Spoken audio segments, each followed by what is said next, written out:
ভাতটা একটু ধরো। ভাতটা একবার টেনে দাও, আগে টেনে দাও। আরে ওই ট্রেটা আগে নিয়ে এসো, ঢাকনাটা দিয়ে দাও, নাহলে মাংসের ভাত বসে যাবে। এটা ভাতটা ধরো। হ্যাঁ তখন দা। হ্যাঁ হ্যাঁ হ্যাঁ হ্যাঁ।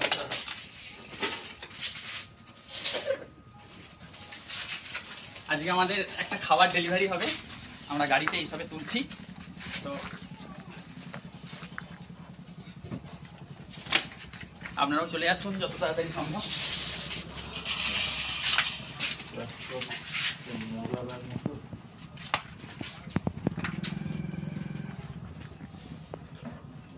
ঠিক আছে, এটা এটা এটা হালকা করে যেতে হবে।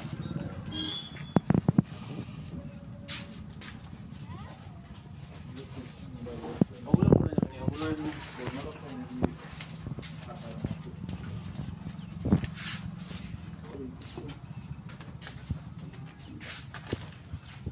আর কি আছে? আর কিছু নেই।